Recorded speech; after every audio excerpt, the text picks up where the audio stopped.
નમસ્તે મિત્રો, સ્વાગત છે તમારું આજના મુખ્ય સમાચારની અંદર। તો મિત્રો વાત કરીએ કે પીએમ કિસાન યોજનામાં થશે ફેરફારો। પ્રધાનમંત્રી કિસાન સન્માન નિધિ યોજનાના લાભાર્થીઓ માટે મોટા સમાચાર સામે આવ્યા છે। 15મા હપ્તા પછી 16મા હપ્તાની રાહ જોઈ રહેલા લગભગ 9 કરોડ ખેડૂતોને જલ્દી સારા સમાચાર મળી શકે છે। મીડિયામાં ફરતા અહેવાલ અનુસાર મોંઘવારીને જોતા કેન્દ્ર સરકાર પ્રધાનમંત્રી કિસાન સન્માન નિધિના હપ્તામાં વધારો કરે તેવા વિચાર કરી રહ્યા છે। સરકાર ટૂંક સમયમાં કિસાન સન્માન નિધિ યોજના હેઠળ ખેડૂતોને આપવામાં આવતી વાર્ષિક 6,000 રૂપિયાની રકમ વધારી શકે છે। કેન્દ્ર સરકાર પીએમ કિસાન સન્માન નિધિની રકમમાં 50%નો વધારો કરે તેવી માહિતી મળી રહેલી છે। સાથે મિત્રો, ગુજરાતના ખેડૂતો માટે સરકાર તરફથી આપવામાં આવતી યોજના અને મહત્વના સમાચાર જાણવા માંગતા હોય તો ચેનલને સબસ્ક્રાઇબ કરવાનું ભૂલતા નહીં, કારણ કે આગામી દિવસોમાં તમને તાજા અને મહત્વના સમાચાર તમને માહિતી જગત યુટ્યુબ ચેનલ થકી તમને સૌપ્રથમ મળતા રહેશે। મિત્રો, ત્યારબાદના સમાચાર વિશે વાત કરીએ તો રાશન કાર્ડ ધારકોના હિતમાં લેવાયો છે એક મોટો નિર્ણય। જો તમે પણ રાશન કાર્ડનો ઉપયોગ કરી રહ્યા છો તો તમારા માટે પણ ખૂબ જ મહત્વના સમાચાર સામે આવ્યા છે। તમને જણાવી દઈએ કે હવે સરકાર રેશન કાર્ડ ધારકો માટે એક મોટો ફેરફાર કરવા જઈ રહ્યા છે। તેનાથી દેશના કરોડો રેશન કાર્ડ ધારકોને ફાયદો થશે। જણાવી દઈએ કે જો તમે ફ્રી રાશનનો લાભ લઈ રહ્યા છો તો તેની સાથે સરકાર દ્વારા કાર્ડ ધારકોને એક નવી જાહેરાત કરવામાં આવી છે।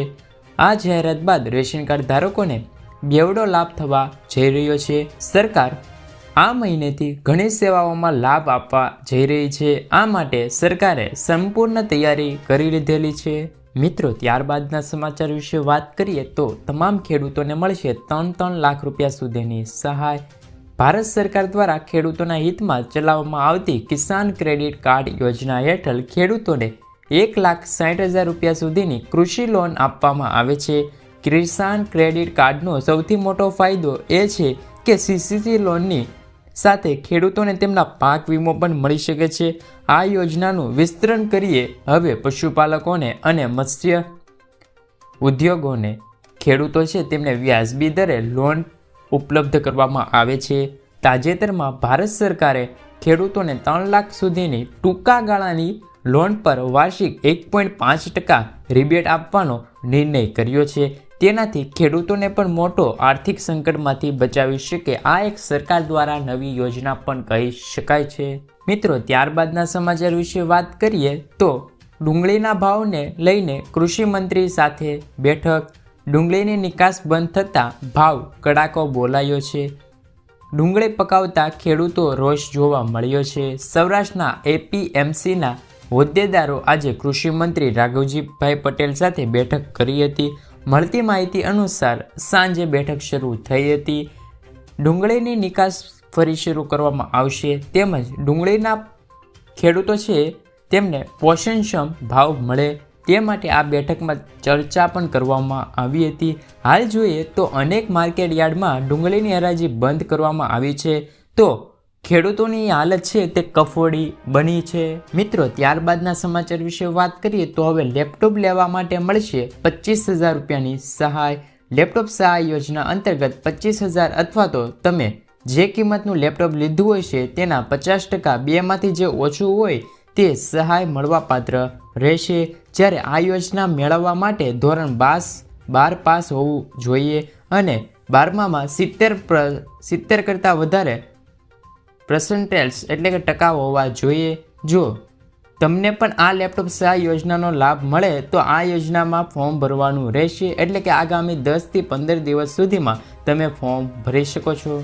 મિત્રો, ત્યારબાદના સમાચાર વિશે વાત કરીએ તો કેન્દ્રીય ગૃહમંત્રી ગુજરાતના પ્રવાસે આવી રહ્યા છે।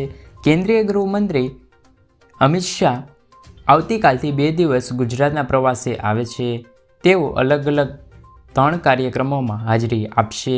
તેઓ આજે રાત્રે ગુજરાતમાં આવે તેવી પણ શક્યતા છે। લોકસભાની ચૂંટણીને લઈને રિવ્યૂ બેઠકમાં ભાગ લેશે।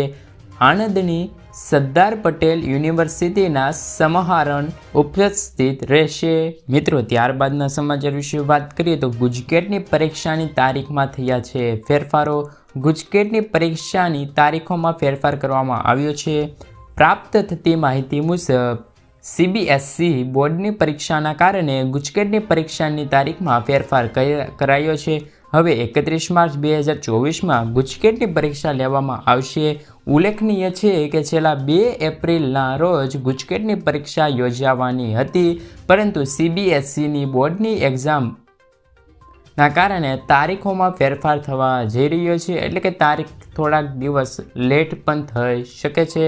મિત્રો, ત્યારબાદના સમાચાર વિશે વાત કરીએ તો ખેડૂતોનો હોબાળો. રાજકોટમાં ડુંગળીના ભાવને લઈને ખેડૂતોમાં આકરા પાણીએ છે. વિગત મુજબ ગોંડલ માર્કેટમાં સતત બીજા દિવસે ખેડૂતોનો વિરોધ સામે આવ્યો છે, જેને લઈને ડુંગળીના ભાવ મુદ્દે ખેડૂતોએ તંત્ર સામે રીતસરની બાયો ચડાવી છે. આ તરફ હવે ડુંગળીના ભાવ નહીં મળે તો ખેડૂતો આત્મવિલોપન પણ કરી શકે છે. સતત બીજા દિવસે પણ માર્કેટિંગ યાર્ડમાં ખેડૂતોનો વિરોધ યથાવત. હાઈ માર્કેટમાં પણ મેઇન દરવાજા પાસે ડુંગળી ફેંકીને ખેડૂતોએ પોતાનો વિરોધ દર્શાવ્યો છે. મિત્રો, ત્યારબાદના સમાચાર વિશે વાત કરીએ તો સુરતવાસીઓ માટે આવી છે ખુશખબર. વડાપ્રધાન નરેન્દ્રભાઈ મોદી 17 તારીખના રોજ સુરત ખાતે ડાયમંડ બ્રુજનું ઉદ્ઘાટન પ્રસંગે ગુજરાત પર આવી રહ્યા છે. તે પહેલાં દિલ્હી ખાતે વડાપ્રધાન અધ્યક્ષ સ્થાને કેન્દ્રીય મંત્રી મંડળની બેઠકમાં મળી હતી, જે બેઠકમાં સુરતને આંતરરાષ્ટ્રીય એરપોર્ટ જાહેર કરવાની મંજૂરી આપતા સુરતવાસીઓને આનંદ વ્યાપી હતો. સુરતને હવે આંતરરાષ્ટ્રીય એરપોર્ટ જાહેર કરતા ઉદ્યોગકારોને પણ લાભ થશે. મિત્રો, ત્યારબાદના સમાચાર વિશે વાત કરીએ તો પશુપાલકોનો ચારો થશે સસ્તો. કેટલાક પશુપાલકો પૂરતા પ્રમાણમાં પશુઓને પૌષ્ટિક ચારો આપતા નથી, કારણ કે બજારમાં તેમનો ભાવ વધારે છે. તેથી રાષ્ટ્રીય બીજ નિગમ દ્વારા પશુપાલકોને પૂરતા પ્રમાણમાં લીલો ચારો પૂરો પાડવા માટે 4 બ્લોક તૈયાર કરવામાં આવ્યા છે, જે ખેડૂતો અને પશુપાલકોને સસ્તા ભાવે ઉપલબ્ધ કરવામાં આવે છે.